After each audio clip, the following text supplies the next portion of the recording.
Thank you as people start coming in. My name is Ana Abelenda. I am part of Noor. That means light, illumination in Arabic. We are a relatively new network that focuses around fascisms and fundamentalisms, trying to block, expose, and oppose their policies. I am based in Montevideo, in Uruguay. And thank you so much for being here for this session on the ballot, organizing feminist movements to counter the far right. We know that this is not unprecedented nor isolated, but 2023 and 2024 has been a particular moment in terms of the rising right gaining power, gaining seats across the world, from India to Argentina to the United States, different European states. We wanted to organize this session as a way to take stock of what is happening, because the rise of the right in this moment is not only coming for our rights, our reproductive and sexual rights, but for all our rights, for the very idea of our existence, for the planet, and yes, also for everything that we've been fighting for. Sorry, I forgot to describe myself a little bit. I am a Latina feminist, black and brown eyes and hair, kind of olive skin, and I'm wearing a long black dress with some flowers. And I will ask also other presenters to also describe themselves a bit for those that are not able to see us. So as feminists, we understand that we need to understand the severe impact of this reality in everything that we're fighting for. And in this session, actually, we hope to create a space to ask these critical questions on how we are engaging or not in political processes, and how do we stop this? How do we stop the popular vote towards far-right and fascist fundamentalisms? And also to explore creative responses and solidarity across movements to oppose far-right agenda. Also to say that this event is co-organized by NOR, by ANIS Institute from Brazil, by the Center for Transformative Narratives, Feminista, and IPAS. We are not part of any formal or informal coalition, but we happened to submit sessions on the very same topic, and we were encouraged to merge and try and have this conversation as a collective. Yeah, so let me pass on the mic now to Shipra to explain a little bit around the methodology of how this session is going to unfold. Hello. Hi, everyone. I'm Shifra, pronouns she, they, and I am from the Philippines. Do I have to describe myself? Okay. I have dark hair, I guess, and dark features, but I'm kind of light-skinned for a Filipino. And yeah, I'm from Feminista. We're an international alliance focused on sexual reproductive health, rights, and justice. And we represent about 70 plus organizations and more partners across the global south. I'm also here to represent the Center for Transformative Narratives, which is a community of practice focused on using narrative strategies to counter opposition to bodily autonomy and SRHR from a global south perspective. Okay, so introductions are done. Just to explain, if you can see from kind of how we've set up the room, this session is we're gonna try to be a little bit different. The methodology, I think, is an exercise of like taking space and making space for others. If folks are familiar with the fishbowl method, that's essentially it. So if you want to speak, you have to kind of come closer to the innermost circle. And then we'll give you the mic if we find you in this space, or you'll see it. Yeah, so you're just gonna have to move through the circles once you're comfortable speaking. Of course, when we had to organize this panel, we had to identify some speakers. So we invited some experts. But you know, we recognize also so much expertise in this space. And so we welcome you all to be part of this discussion. Okay, I think that's it. And I'm going to pass it to our speakers.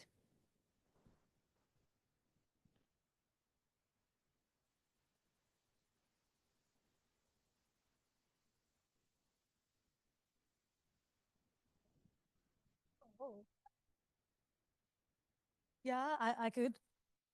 Um, Hello, everyone. I am Sabika. I don't know if I'm an expert, but I can definitely speak a little to the context that I come from. I come from India, and I have been part of the organizing against the fascist Hindutva regime that is there. But before I begin, I just want to acknowledge something that has happened, that has been happening since this government came into power and before, but specifically something that has been happening over the past week. One of our friends, comrades, organizer, Nadeem Khan from India, who has been at the forefront of ensuring, organizing, and saving democratic processes in India, has been threatened, harassed, and is at very high risk of arrest right now as we talk.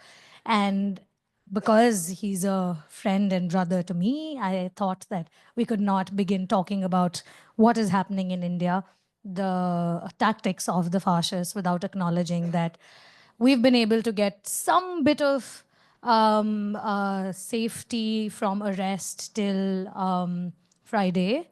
But we know that this is just part of the larger witch hunt that has been happening of organizers, specifically Muslim organizers, Dalit organizers in India at the moment against under the current Hindutva regime. So, yeah.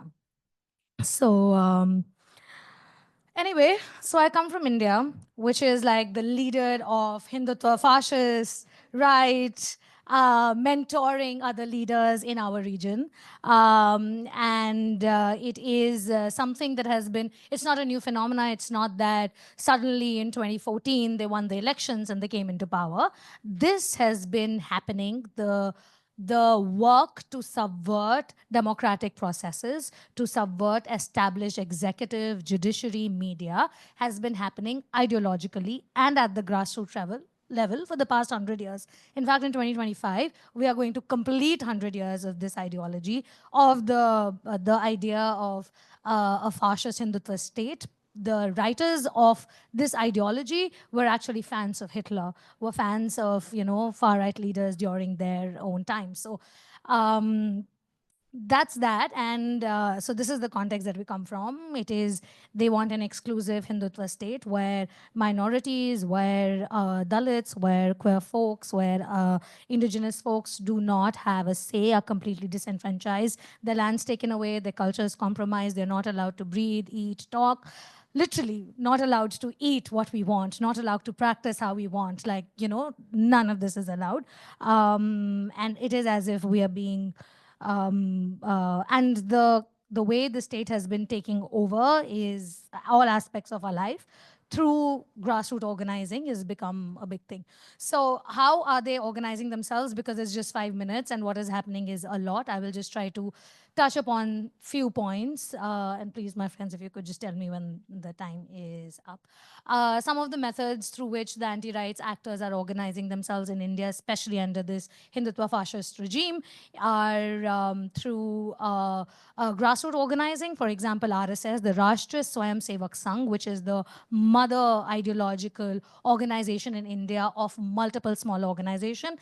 One of their members actually killed Gandhi, and because of which they got briefly banned. But even though they got banned, they decided to create newer organizations, multiple of these Hindutva small organizations that work at the grassroots, that work at the rural level, that work at semi-urban spaces, even in urban mohallas, even in urban communities and localities they function. They hold everyday meetings, they organize shakhas that are called, or morning meetings, and it's a militant organization, and where people are trained, brainwashed into following this. And these are the foot soldiers of, making localities unsafe for people, making, tipping the police against organizers or Muslims, or even WhatsApp statuses or groups. There have been instances where people have posted on WhatsApp and their colony neighbor has reported to them. Or when big pogroms have happened, it is their neighbors who have come in and made crosses on homes and houses so that the rioters, the killers, are able to identify and burn down these particular homes. The other way that they have organized is through cow vigilance. So there's a lot of these cow vigilante groups that are particularly that are particularly targeted against Muslims and Dalits as illegal cow trade. They regularly lynch Muslims who are cow herders, or are, or Dalits who are cow herders. They literally lynch them on the regular. And there is not a single day, all the Indians sitting here know this, not a single day goes by when we don't wake up to the news of one Muslim being lynched for whatever cause. A little boy was lynched because he entered a temple complex to drink water. So, on rumors, on false charges. Then there is a whole IT cell in place, which is an army of trolls, well-paid army of trolls governed by the ruling members of the ruling party currently, that dox, that harass activists and organizers online, anyone who speaks up. One of the very recent examples is where Muslim women, vocal Muslim women, were auctioned online through multiple applications like the Bulli Buy or the Sulli Deal. So they actually took photographs and information of Muslim women, doxed them, and created an app, like a proper app that could be downloaded. And by the way, one of the culprits were caught, and the judge said, "Oh, he has a future. He's an engineer." Anyway, a lot of infiltration of Hindutva fascists into rights-based movements, like a lot of labor rights movements have been co-opted by them. So there's a lot of infiltration. In fact, there have been a lot of Hindutva representatives from the queer community as well that have been platformed by the BJP, that continuously spew hatred against other members of the queer community, as well as against Muslims and Dalits on the regular. And there's so many shows and so many podcasts that do this to support them. Something that has been happening world over is complete takeover of media. The propaganda is really strong. We have something called the WhatsApp University. And so there's a lot of propaganda. Propaganda that we made fun of is there in a big way. For example, that every mosque in India has a temple under it. So then there's a bulldozer that is going to come and either destroy the mosque or destroy, or there's an archaeological survey ordered, etc.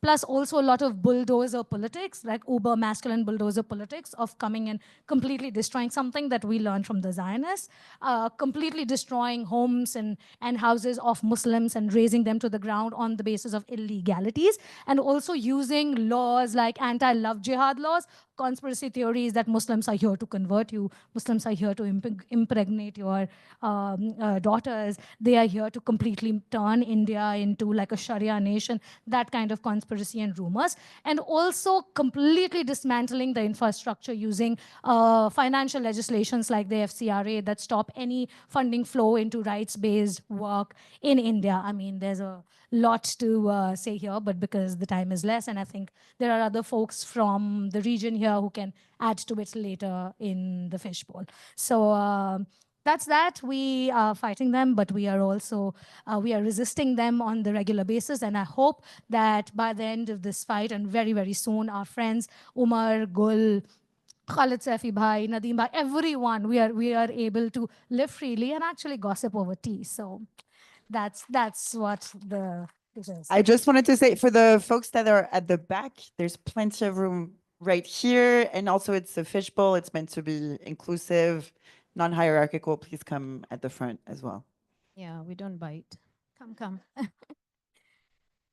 Thanks, Avika. And I will try to be additive as opposed to being repetitive so that we can build on the narratives and conversations, because I think it's not different, right? The playbook is the same.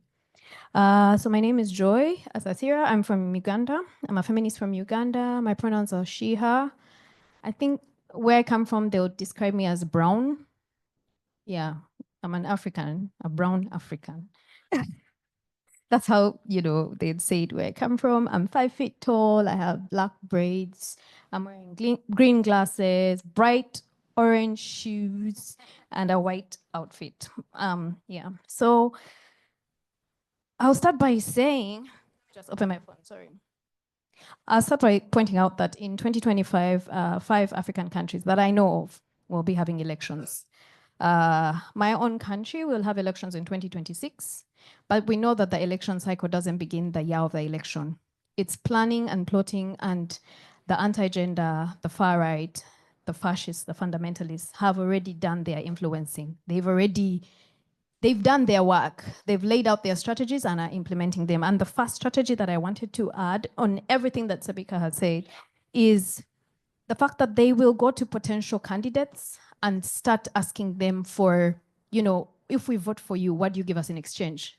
And I'll give the classic example of Kenya, because this is a practical thing. In Kenya, before President Ruto, even, got to be on the ballot, to be voted, he was already sort of like approached by anti-rights groups, and they told him that if we are to vote for you, the one thing you need to do for us is pass the family protection and promotion policy, enact it. It's not enacted because it's not a law, but whatever you do to a policy, implement it, right? Yeah, within the first 100 days. That was one of the conditionalities that they gave him. And believe you me, when he won, that's exactly what he did, right? So number one strategy is know what you want, because I'll tell you the anti-rights strategy, then I give you a solution, because it doesn't help to just say, okay, wow. So the strategy is talk to the elected leaders, people who are standing for political positions, and tell them what you want from them if they are going to get your vote. It's not enough for us to say, oh, we have many women standing, we have, the quotas are being filled, and we've seen more women being elected. We know that just representation is not enough. It's what issues are those people representing? What are they pushing for when they get elected? So that's very important. The other thing that they do is, we've all seen how there's a lot of, especially in this season, in Uganda, in Kenya, it's not a coincidence. I'll speak about Uganda and Kenya because I work, in both countries. It's not a coincidence that we've seen the Public Benefits Organizations Act being enacted this year, whereas discussions around this law, which is to govern operations of public benefits, which is really NGOs, right? Started in 2013, but now it's been enacted and it is in effect. And then in Uganda as well, we've seen that the NGO Act has been amended, and the NGO Bureau, which regulates NGOs, the mandate has moved from being an independent sort of parastatal to then going back under the Ministry of Internal Affairs. That's not a coincidence. And in comparison, for instance, in Kenya, again, the state has tried to enact a law to regulate churches and religious institutions. And it has been resisted and toppled, because I saw a press release recently and it said that the government has sort of backed off and they're not going to be pushing for regulation of churches and religious institutions. That's critical, because as we think about elections, we know the role of civil society, we know the role of feminist organizations. Hold the line, right? Hold leaders accountable, push for inclusion, push for issues, especially those that are not the popular vote, the unpopular issues, right? The issues that touch the most of marginalized communities. But we also know that these laws are weaponized, these laws and regulatory standards are weaponized by the state, because if you push too hard and you the state is not willing to act on what you're asking for, then they'll say, are you compliant? Have you paid taxes? And then they'll close those organizations. I read an article today, and I wish I could find that data. Yeah, it's here. In Uganda, the registered NGOs dropped from 14,000 in 2019 to 5,021 by August 2023.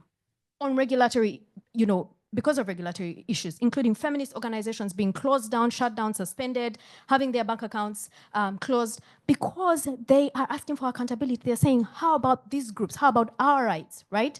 And in an election season, no one wants to be held accountable. They just want to say, oh, I built a road.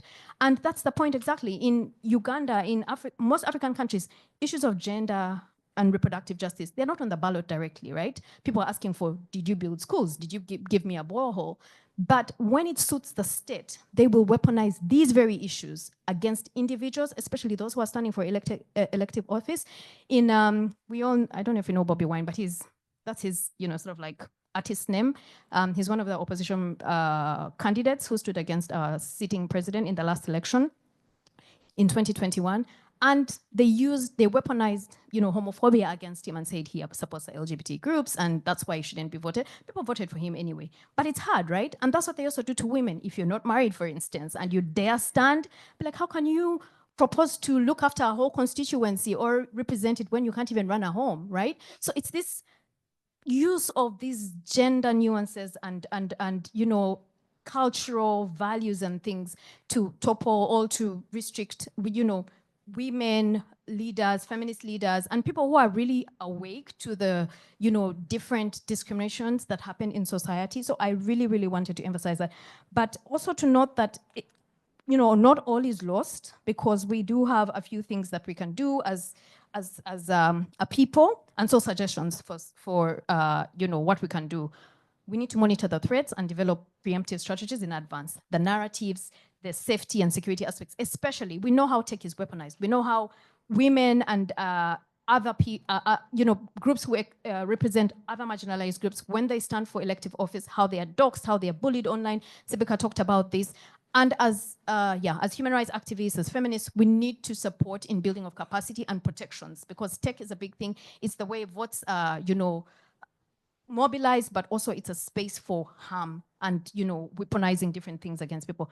We need to facilitate discussions and forums to hear community concerns. I hope that my colleague Rachel from the grassroots organizing in Kenya will come in here. She has amazing strategies. I don't want to speak for her, but I'm putting her on the spot to come forward and tell us how they organize at the community, because many times it's a national conversation and then we only go to the community to say, vote for us and give out some sugar and whatever, we'll build hospitals. But these people have power, and that power should be brought to the center. It shouldn't be at the periphery. And then use intersectional approaches. Obviously, issues of climate, economic justice, health, and class should be, on the talking points. Monitor trends and be ready to preempt and form alliances. National alliances, grassroots alliances, and across the board, elite, non-elite, or whatever the opposite of elite is. And then finally, if everything fails, throw away the whole playbook and go rogue, right? And protest and, do whatever it takes, because they do whatever it takes. And I think we need to also lose our shame and our decency and decorum. As Millie Odhiambo says, good girls don't get the corner office. We need corner offices, and being good is not going to get us there. So let's do whatever it takes.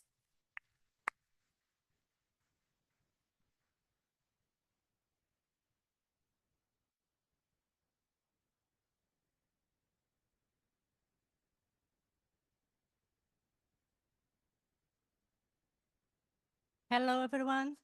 My name is Rosana. I stand up because I'm a teacher, so it's the only way that I can speak. So I'm a Brazilian woman. I have a long hair. I'm wearing green top, and I have white skin. So today I was invited to talk about the far right in the Global South, which is my area of research. I'm an academic, but I'm an academic that dialogues with movements and organizations and governments. So one of the main points that I was thinking when I was planning this talk was that we need to be aware that we are starting probably a new cycle of the far right in the world. And this year was really important year to mark and symbolize this new phase that can last maybe decades. And we need to be prepared for that. We need to be prepared for resisting for 5, 10, 20 years, forever. And we need strategies, we need macro strategies, we need holistic approach, and this is some of the things that I wanted to discuss in my 5 minutes. So as an academic, my job, I'm an ethnographer, my job is to ask people, why do we join the far right? And people tend to think that people join the far right because they are manipulated by social media, because of the fake news, or just elites vote for the far right. But the reality is very different.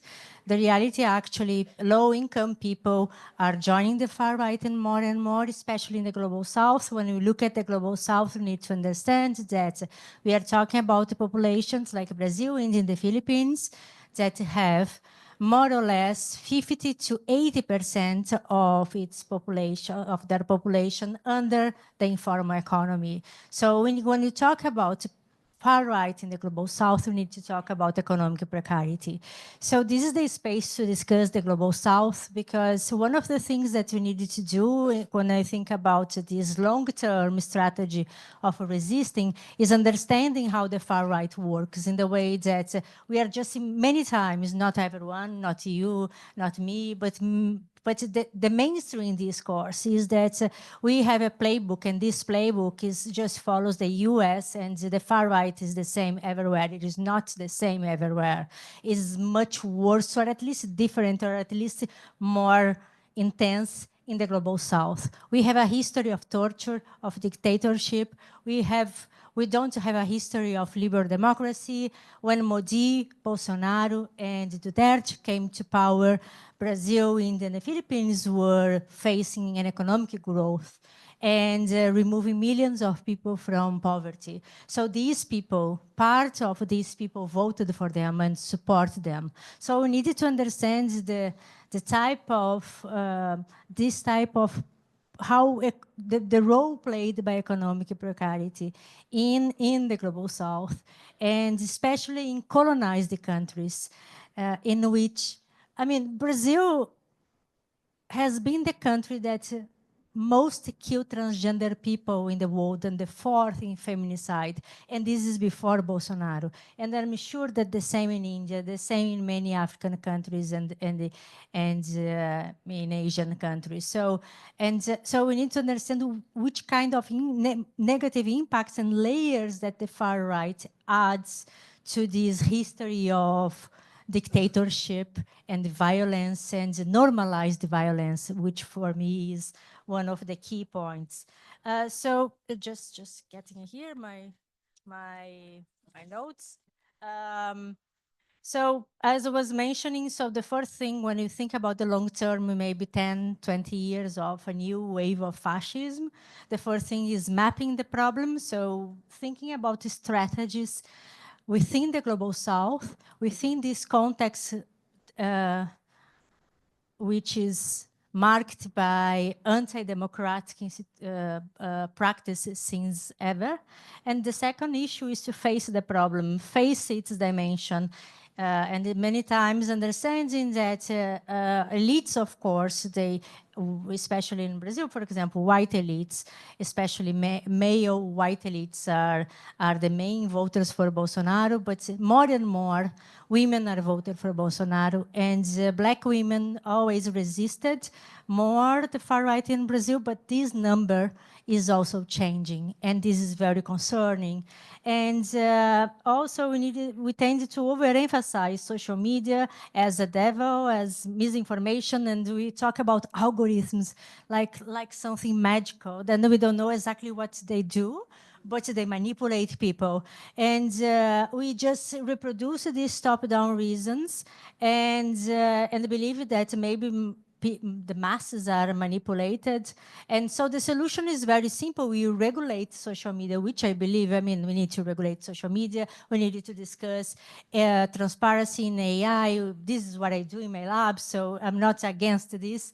But the problem is we needed to listen to people, understand why people are supporting the far right. And when we do that, the answer is much simpler than algorithms or people being manipulated by fake news.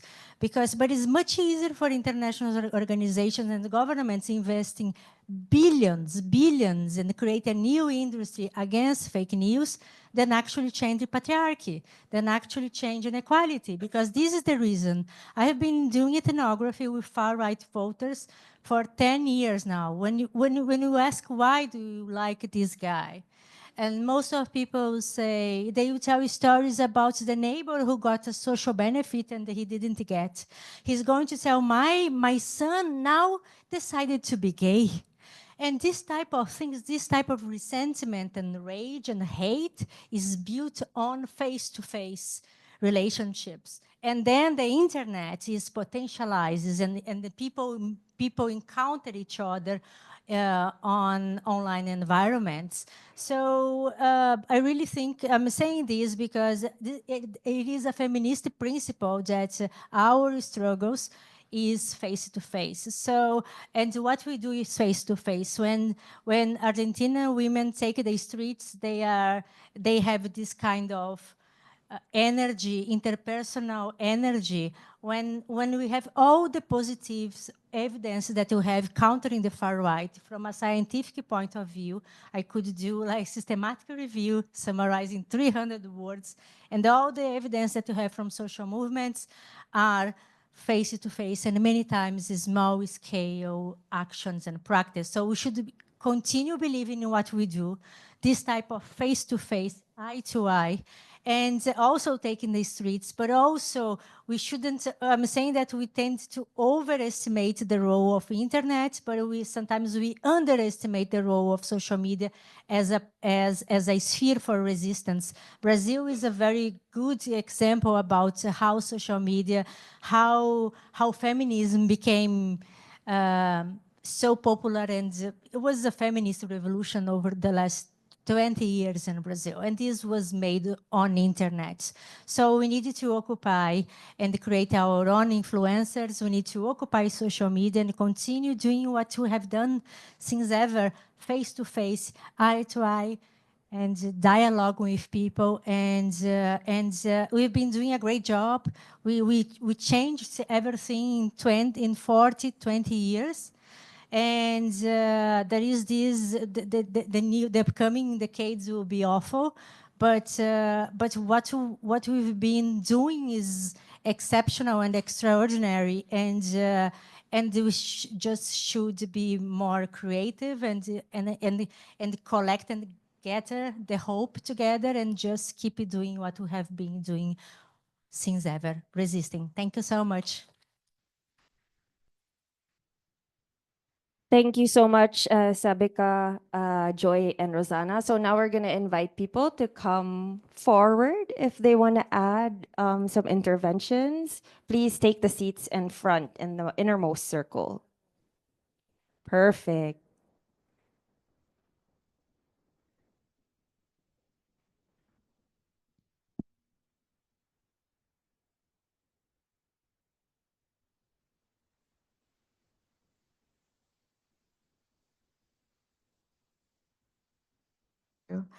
Hi everyone, my name is Berfu. I'm a feminist from Turkey. I'm short with long brown hair, I think. I am light-skinned and I have hazel eyes and I have red shoes, a short, black and white, and a gray top and a jacket. So this is me. So I'm going to give some news from Turkey. It's another anti-gender far-right country right now. It has been ruled by the same government since 2002. And we were very hopeful. Last year, we had a general election and we had a massive economic crisis. And because of the misinformation, disinformation campaigns because of the anti-LGBTI propaganda of the government. And the opposition was not very, they weren't very strong actually. A election which could be won was lost again another time. And now we are facing a very, very critical backlash in Turkey. Maybe some of you know, there's this convention called the Istanbul Convention. It's a regional convention in the Europe zone. And it's about, preventing violence against women. And we have this very awkward presidential system since 2017. Because of this, the president, who has been in rule for 20 plus years, has all the authority to do anything. And there's no, how can I say, there's no authority that can ask for accountability from him. So he can withdraw from an international human rights convention at a night, and we cannot do anything about it. We cannot reverse the decision. And this was made by saying, the government explained that the convention was manipulated by LGBTI people. They gave some very silly explanation about this. Nobody understands what this means, but what it means actually, he's saying it's a threat to the family, to the unity of the family, to the heterosexual conservative family, which is very important for them because they don't want equality for women and people. They want this conservative nation-building, social engineering unit of the family to, make people obey and get poorer every day and vote for them again and again and again. After the elections, we see through the elections, they called on the opposition as terrorists first and then LGBTI lovers. By the way, the opposition is very silent about anti-LGBTI discourses of the government. It's really funny in that way. They don't say anything. They don't have no policy. They are very afraid to say anything about it. They are mostly homophobic, actually, but they are called LGBTI lovers, and then this gets him an election, the president. So yeah, now we have this family action plan after the elections. After the general elections, we had a local election, and in the local election, it was a surprise for all of us because we were very devastated after the general elections because we thought finally they are going, but they didn't. But the local elections was won by majority by the opposition. So the local governments are held by the opposition, which is a very good thing for feminists in Turkey, because when there's this, kind of mainstreaming of family policies and, every power structure is in the hand of the ruling government, there is only the local authorities that can be worked for women and LGBTI people. So some feminists have worked with some of the local municipalities very closely, and they made them, open daycare centers, open shelters, include gender equality in their strategic planning, and local equality action plans were formed. And the opposition party is very funny because when one municipality does this, the others also do it, not because they necessarily believe in equality that much, but they see that, and if you make good advocacy on that, then they say, okay, then they implement it also. So, but what happened now, lots of equality action plans by the local authorities are implemented, and daycare centers are opened, and women are very happy because these women are also the voters of the ruling government. So they are leaving their child and they can go to work.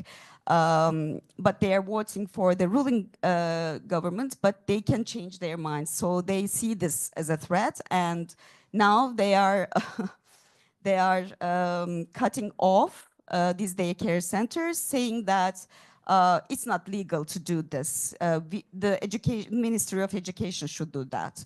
So they're trying to, ban everything that is good for women, gender equality, and the people.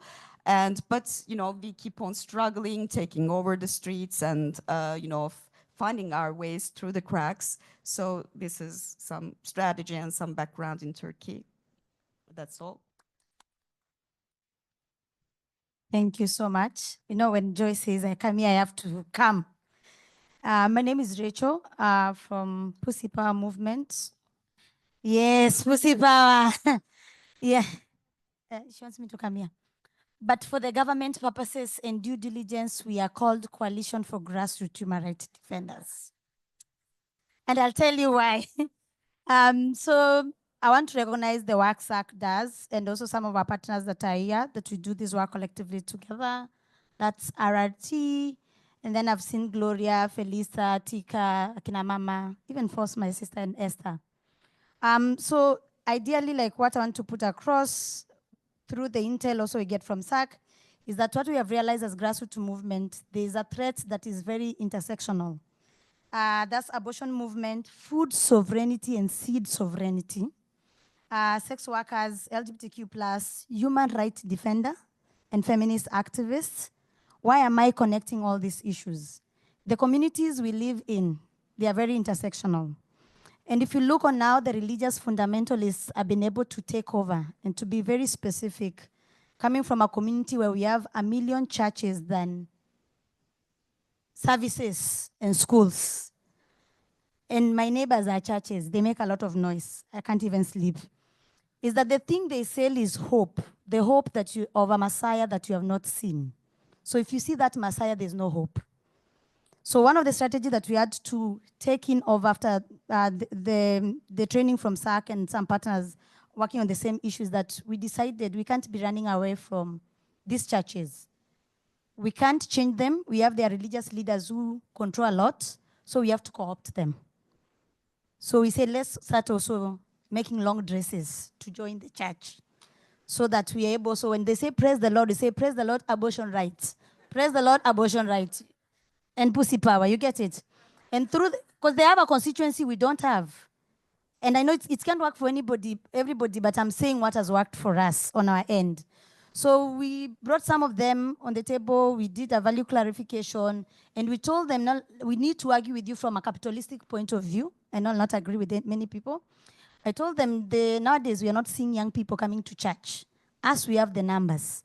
If you support us, we'll bring you young people, you get offerings. Win-win situation.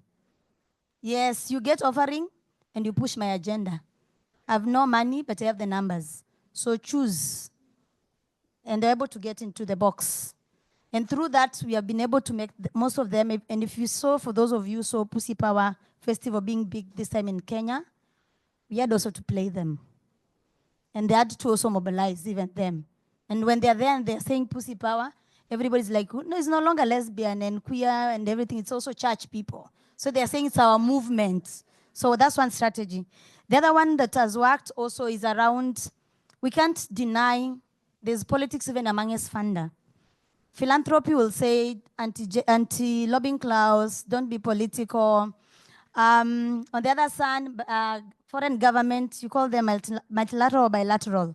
They tell you lobby, advocacy, and stuff. Fine, all those, they're good, sexy words, they're working. For your money, we'll follow your rules. But for us as a community, we have our own rules. And our rules is that we are fighting for ourselves before we are fighting for others. So we are fighting, even you, all of you, the work you do, you're fighting for yourself. Even if you are a funder, before you're fighting for other people, you're fighting for yourself. Because if these laws are passed, they also affect you, your family, and everybody. So one of the things that we decided to do is that we'll follow the rules, even if we are getting the funding for those specific, we'll follow your rules. But at the same time, we are a community. And if we are a community, we'll fight for ourselves. It means now the ballot, what Joy was saying. For you to be able to be listened to by our numbers, you have to speak our language. So if you're saying you're bringing water, so what does water contribute to access to safe abortion? So you have to talk about it. Whether you believe in it or not, but speak about it and put it in your manifesto. That's an evidence. We are not playing games. Just put it in a manifesto for us to know that this is not just a roadside declaration. Because all of us, what we are fooled within our own space, politicians will come to media with no shame and say, I support abortion. Like Felisa can tell you from Kenya Sex Workers Alliance, that when our President Ruto was vying, he said, all the sex workers, I'll support you. But now what is he doing to sex worker? All the gay people, they're also given tickets to vie.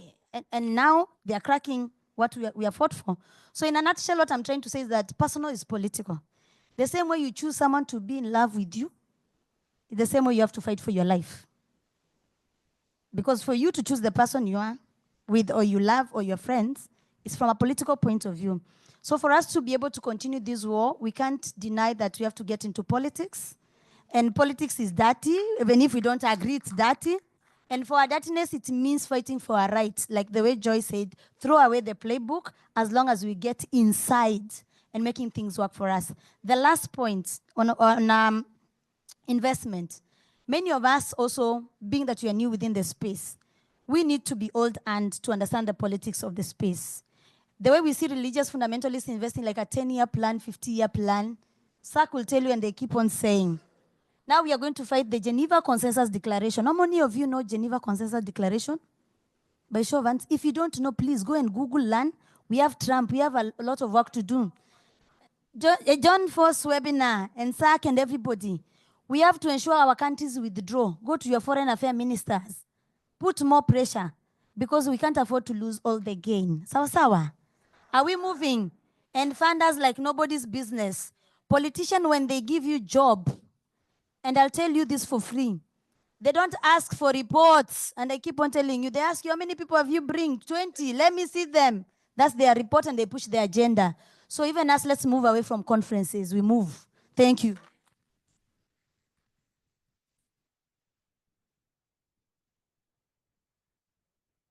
How do I top that? Hello, everybody. My name is Mehrab. I'm from Pakistan. Thank you for asking me to come to this panel today. This is the first time I'm at AWID, and I'm so happy that I'm getting to meet my sisters from Africa, because we've been saying the exact same thing and doing the exact same thing in Pakistan, and that is to politicize the movement.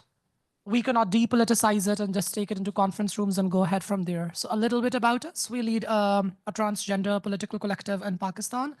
Our movement is significantly advanced as compared to other countries. And the only reason for that is that we did what the white gays in the US did not. We did not overtly sexualize, or what I call Hollywoodize, our movement. We spoke to the labor unions. We spoke to grassroots communities. We spoke to workers. And our messaging was that 9 out of 10 of our issues are common. Our issues are that of access to schools. Our issues are that of the common man. Our issues are that of access to income and income inequality. Why is it that the rich man's son gets to go to schools that 10 of your generations haven't been able to? Why is it that rich men are able to live in gated communities when you and I are living in squalid conditions with heat and terrible water and crime on the streets? It's affecting you, it's affecting me, it's affecting everybody else. And this is what we need to change. We need to change the material conditions. And this is where our critique of the global, what we call the LGBT movement, also comes in from, because we think it's been extremely focused on issues of the global north. And within the global north, it has been focused on issues of one type of people, and that is what we call the elite gay and lesbian women, whose only issue was not marriage equality, and hence everything became about marriage equality.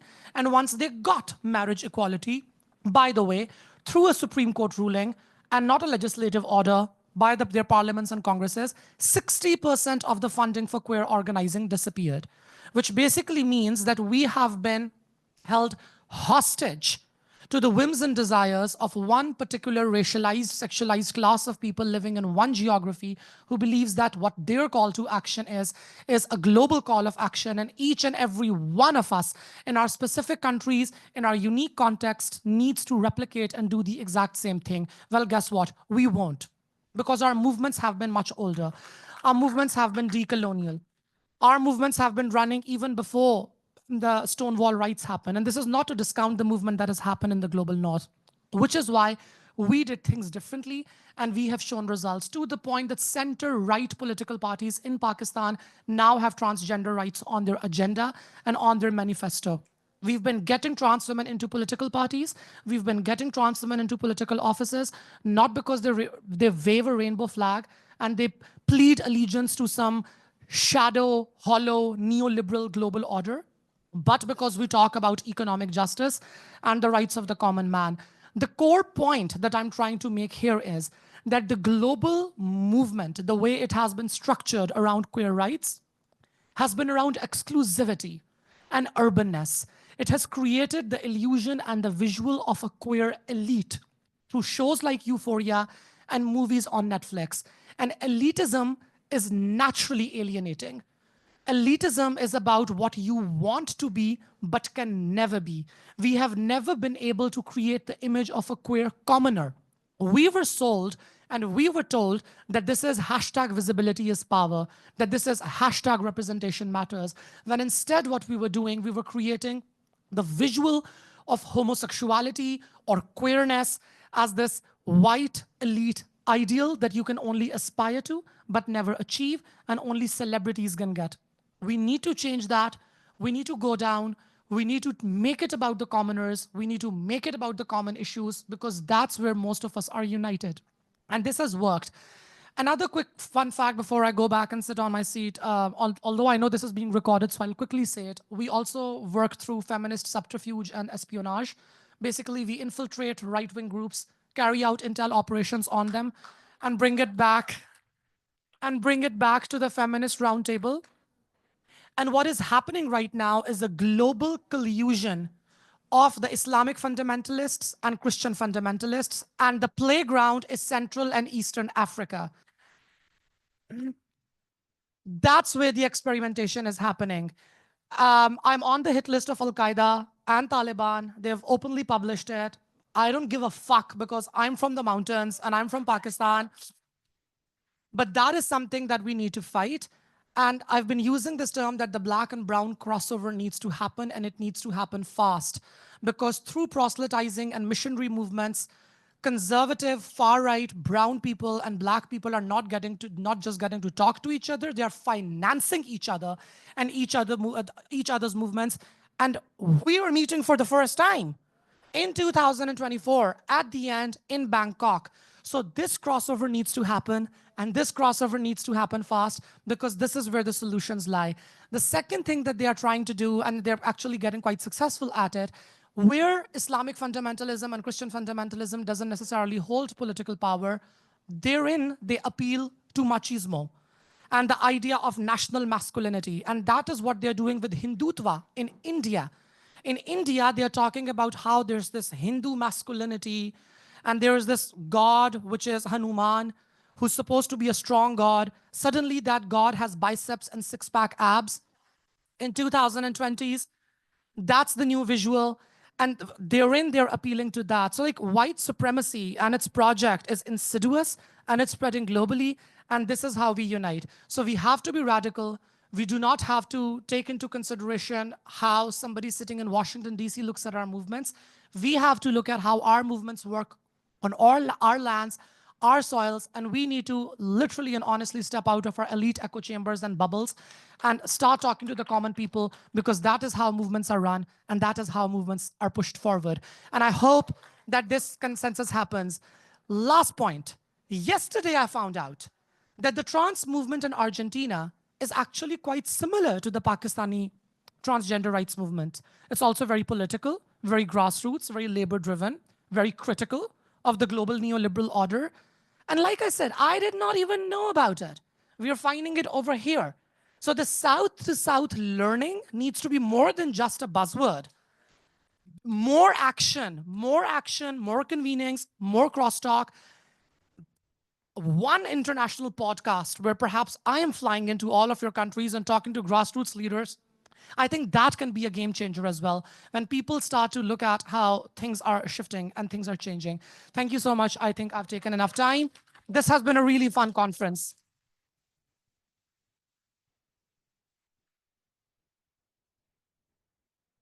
Hello. Hi. I'm Ani. I'm wearing a colorful dress. I'm a Chinese female. I use she, her.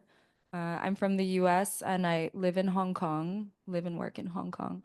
I'm part of Mob Lab Collective, which is a global worker-run collective of campaigners and trainers, strategists, facilitators. So here at AWID, we did a workshop on feminist campaigning. One of the core principles and objectives of our campaigning strategy is to focus on building people power and to develop campaigns that cause systems change. One of the things that I have been pushing at Mob Lab is pushing them to recognize that people power as a strategy has been completely co-opted by right-wing actors. So when we say people power, we believe that we are talking about the masses, the people, the working class. This is not necessarily the case anymore because right-wing movements and actors are actually the ones building people power. They have completely appealed to the masses. They talk about the economy. They go into neighborhoods where people are struggling every single day. They appeal to them, create an agenda, lie, spread misinformation, and they are building people power. So today, we want to be reclaiming people power for justice, for a better society, for a feminist world that we want to see. And this is the strategic direction that Mob Lab Collective is going towards. So we are going to be focusing on doing trainings that are specifically for networks and coalitions, which is a different style of campaigning called open campaigning. Instead of single organizations, single actors, or let's say just well-funded people, we doing closed campaigning, developing a campaign sort of like just by themselves in a very insular way. We want to be working with networks and strategic coalitions to develop like a collaborative, shared process and ownership of really public-facing campaigns. And we've begun to work with AWID in that sense. And I would be so honored and so grateful to speak with many of you to learn about what campaigns you've been working on, what campaigns you want to build, because we have to be doing more public-facing, more creative, more inspiring work that actually has the messaging that is going to appeal to people. I want to share on another note that I wear many hats as a person. So I'm also a journalist, a DJ, a campaigner. And as a journalist, I've covered feminist movements in different regions now for quite some time. I think that there is a common conflation between mass mobilization on the street, mass protests and turnout with people power. And there's been a lot of optimism around millions of people on the street, feminist movements gaining power in Brazil, etc. This, in effect, has not gone the way that we think it should have gone or the way that we would have hoped. It has really created power vacuums. And I think that while I admire the emphasis on the electoral process here, we as Mob Lab, we don't really focus on electoral campaigns. These are other organizations that are really focused on electoral strategy. What I'm interested in are movements, coalitions, organizations doing campaigning that is not necessarily electoral, but really focused on changing public narratives and the strategies that we're going to make. I wish that there were even more strategy spaces at this forum. I wish that we were sharing examples of successful campaigns and narratives with each other. And yeah, thank you all.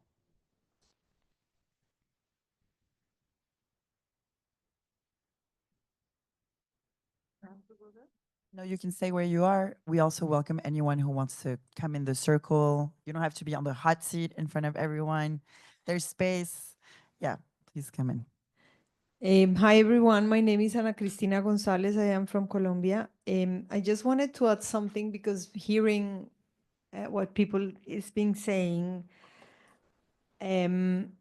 I am a bit concerned about how much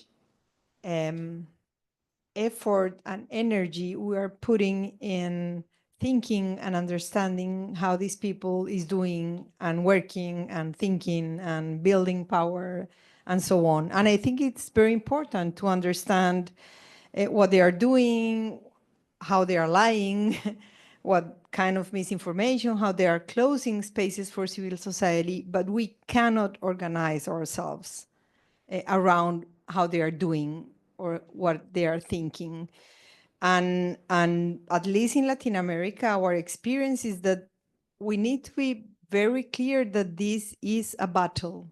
What is happening is a battle. And it's happening also because we have advanced a lot. Women's rights and LGBT rights and, you know, the human rights agenda has advanced a lot. And this is in the center of the conversation and the dispute. And we need to continue doing what we are doing, creating our own spaces and building our own power. And I'm saying this because I truly believe that it's completely different where you stand to face what we are living and dealing with. And it's different if you are only focused on what they are doing or if you are completely aware about that what is happening is a result also of what we have gained. And this is the place where we need to stand up to continue fighting. And I know different regions are different, different countries are different, but if we don't keep this in mind, we are going to be very, how do you say, desmoralizado, like demoralized. And we need to be really aware that we are here because we have gained a lot and we have advanced a lot. It's going to be very difficult, it's going to cost a lot in terms of lives, in terms of many important things, but that's where we come from. And that's what we need to keep in mind to continue fighting and building power. So thank you. Thank you so much. I'm Fernanda. I come from Argentina. I am not going to speak about my country because we are still in the traumatic mode, trying to understand everything that is coming towards us, and it's really, really, really painful. But following from what Ana Cristina was saying in terms of what we gained and what we have to protect, and this call on let's all gather together to protect those human rights defenders that are at the front line, I wanted to share with you something very small, but if you are interested, we are with a coalition of organizations working on 3 principles to protect frontline defenders on sexual and reproductive rights. IPAS, IPPF, and OD and others are part of this consortium. We did a big research on the threats that those that are at the front line of abortion services are confronting, mainly from anti-rights movements, of course, but also from colleagues, from the general public, etc. Out of that, this consortium came with this idea of, well, if they are human rights defenders, we need to defend the human rights defenders that defend our rights. because our rights are at stake if they cannot do their work. So behind there are some leaflets that you can check. These are called the key principles and actions to safeguard abortion care providers and human rights defenders. We really want to hear from you. There's a code there, so you can contact us. You can join the coalition. We can all gather together to put pressure onto governments and service providers to protect the defenders.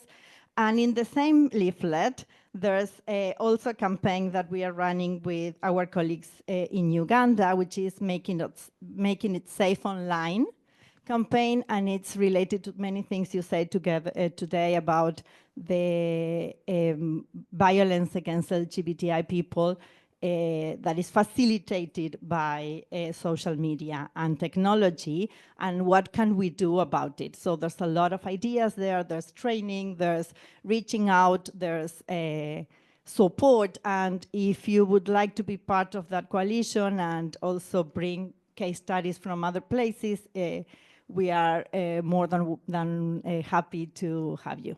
So please grab one of these leaflets back there. Thank you. Hi, everyone. Oh. Hi, everyone. My name is Fadi Kemi, a Confederate. I work for Force Feminist. I was fighting not taking the mic, but I thought there was something that was very interesting for us to really put on the table. I know that we've spent a lot of time in terms of thinking about how narratives around bodily autonomy has been utilized, especially as part of electioneering processes. But if we all take a step back and look at our various countries and geographies, what's one thing that has actually dominated the conversation a lot? And it's the conversation around the economics, which you spoke about. From whatever country, whether it's France, whether it's Argentina, whether it's the US, the conversation around cost of living and everyday life, ability to afford basic food has been the major thing that they have used to mobilize without necessarily criticizing and reflecting on the structural elements that is causing that. And making it seem like it's an isolated thing without necessarily nesting this in a global architectural framework. And we've missed that boat because we have our feminist economics sisters on one side having the conversation, those of us on bodily autonomy on this side having our conversation, even though we recognize the importance of intersectionality. But we're not necessarily helping to translate the work that feminist economists are doing to everyday people understanding, to challenge those narratives around the economics and the cost of living. We need to go back to do that, to build the people power that we've been talking about, for people to be able to say, well, if you say, if I vote for you, my cost of living is going to be better. Interrogate that in more detail. How? Trump is not going to change anything in the US, but many people of color voted for him because of, not solely, but many that did, because of the economics. So I think that's one thing that we as feminists really need to spend a bit of time kind of thinking about and unpacking and thinking about how do we work with people to really interrogate and push back. Sorry, I don't know where that came from. Thanks, Kemi. We have time for one last intervention and then conclusions because we really have to. Which is perfect because I was about to ask for our sisters in Sri Lanka. Please, can we give Sri Lanka a hand of, like, really? Like, big love to Sri Lanka. But they had this issue with the economics. How did y'all turn it around? And one. And one. Yeah. That's a good segue, and economics and people power. And I'm just going to be really brief because I was not ready to speak. But yeah, so if you're familiar with what happened in Sri Lanka, we just had a presidential election and a parliamentary election, and it's not a Marxist government, though they call it that, but it is certainly a left government. And the impetus for it was really the big, I mean, first it was COVID and everything that happened during COVID, which triggered this economic crisis in early 2020 late 2021, early 2022. And then there was a really big people's uprising that went on for many months during fuel crises, during electricity shortages. People were gathering on the streets all the time, which culminated in this huge protest in July 2022, during which the president was ousted, right? And that time was really a really important time of imagination because, you know, around the Gulf face, the sea facing, there's a big garden, I don't know, a lawn, I guess. And that was a village constructed where people were really dreaming out loud what is the future they wanted, right? And really talking about what are alternative ways of living, what are alternative systems. Because the primary ask of the Aragale, that we call it, the people's protest, was system change. And people really, really were just done. They were done with corruption. They were done with like nepotism. They were done with the current regime. And they just wanted system change. That was the main ask. And something that's really important that happened right after that, which I've been kind of comparing with what's happening in Bangladesh, is that there was a party ready to take up the ask, right? The National People's Power. The NPP was ready. And I think we're not seeing that in Bangladesh. I may be wrong. Correct me, please, if I'm not. But I think we're not seeing that in Bangladesh. And in Sri Lanka, what made a difference was the NPP was ready. Because when Gotabaya Rajapaksa was elected in 2019, that was around the same time the NPP was forming. And they were so intentional about doing grassroots mobilizing. And all their work was really about pocket meetings. And if you look at different people who are in that party, all their Instagram accounts are just tiny meetings with like 10 women sitting and talking in their backyards. And that is really what culminated in this big parliamentary presence now that we have with the NPP. Because when AKD won the presidential election, we were not surprised, but we were surprised at by how much he won. And then when the parliamentary election came, we were like, they're going to win, but there's no way they'll get 2/3 majority. And then they did. And almost maybe half or even more than half of the new parliament is entirely new people who've never been in parliament before. And that was really the expression of the system change that people wanted. They were like, we are done with everybody in politics, right? We just want new people. So I guess the only thing I want to say is we have to be ready for the moment. When the moment presents itself, we have to be doing the work. And you know, we were surprised in India as well, you know, when during the election, and we were like, oh yeah, the grassroots work is the thing. Yeah. The people mobilizing is the thing. And so, yeah, that's really all I had to add to this conversation. Thank you.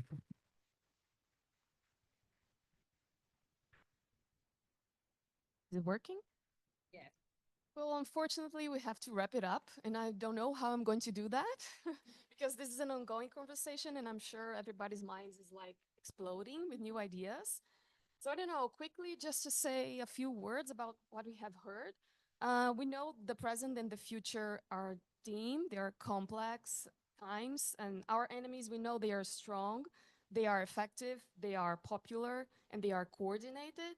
But we know that we don't have to, and we mustn't paralyze knowing about all that, but this should actually radicalize us. That's what we have been saying here. And actually, we know how to radicalize. We have to go back to grassroots movements. We have to go back to doing what we know how to do. We have to also celebrate our victories because we have a few, be them electoral or otherwise. And actually, we have to come back to talk about everyday people problems and connecting it with our justice agendas. And this is what the extreme right, the far right, hasn't been doing. They don't talk about justice. We do talk about justice. So actually, we have the responses about people's anxieties, but we have to make it clearer to them. So obviously, we're not going to have all the complete answers in this room, but we have the QR code here for those who want to be connected to this conversation, to have other moments like this, or for us to do conspiracy together. So please access the QR code, and you can find a form where you can put your data, and we will be connected. And we also have some leaflets over there where we also have information about the Center for Transformative Narratives and also the QR code you can take home. So thank you very much, and we see each other soon. to strategize. Thank you.